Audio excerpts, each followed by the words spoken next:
Chaque année, des entreprises mettent la clé sous la porte suite à un incendie. Mal informés, mal assurés, leurs dirigeants voient partir en fumée le travail de nombreuses années. Dans près de 70% des cas, faute d'assurance adéquate, il est alors impossible de relancer son activité. C'est ce qui est arrivé à Thierry Aurel, gérant de l'entreprise Massibois à Massy-Palaiseau. Massibois en fait est une société de négoce en bois et de façonnage ouverte il y a 56 ans.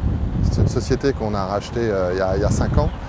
Et on est rentré dans le pays de Zola, parce que c'était une menuiserie, une vieille menuiserie. Et du coup, nous, en fait, on l'a complètement modernisée, on l'a refaite. Donc, c'était une société où il y avait une douzaine de salariés, pour un chiffre d'affaires d'1,2 million, parce que c'est important. Et en fait, le 29 mars 2012, on a eu un incendie en pleine nuit. Le jour de l'incendie, on s'est retrouvés, mais en fait, sans rien, on avait tout perdu. On avait perdu toutes les machines, tout le façonnage, tout le stock, et on s'est retrouvés vraiment désemparés. Thierry était assuré à hauteur de 500 000 € pour son activité. Il se pensait couvert, mais c'est seulement après l'incendie qu'il a pris conscience des failles de son contrat d'assurance. Cet incendie accidentel aux conséquences désastreuses aurait-il pu être évité? Après chaque accident, chaque sinistre, on se dit que ça aurait pu être évité. Mais cette question-là doit se poser avant, quand tout se passe bien.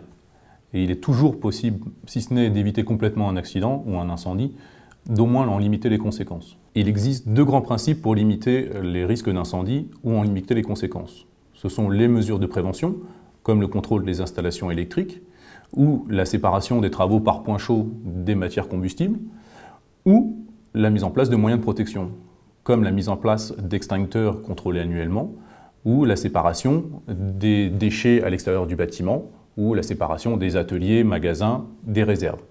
Si l'assureur est là pour rembourser son client en cas de dommage, son rôle essentiel consiste à protéger au mieux l'assuré en lui fournissant des conseils avisés. On était en fait assurés en vétusté déduite. Et du coup, en fait, ça a entraîné tous les problèmes d'aujourd'hui, plus effectivement le manquement de certaines choses dans le contrat fait qu'on s'est retrouvé dans l'embarras. Parce qu'en fait, le fait d'avoir une vétusté déduite déjà, et non pas en valeur neuve, fait que de toute façon, on ne pouvait pas reconstruire tout de suite. Jamais il est venu ici, jamais il a fait une expertise, jamais il nous a dit attention messieurs, voilà, peut-être qu'on rechange de contrat, qu'on soit comme ça, comme ça, comme ça. Non, jamais.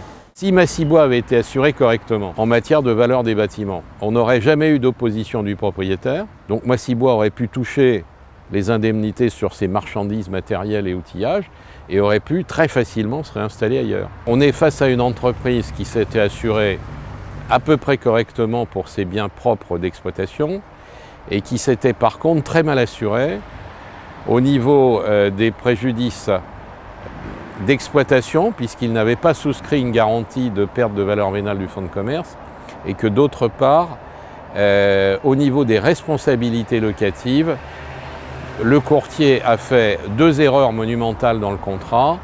Il a mentionné une clause de renonciation à recours du propriétaire qui n'existait pas, et il a limité volontairement la garantie sur les bâtiments à une valeur vétusté déduite, alors que le recours du propriétaire s'exerce normalement en valeur neuve.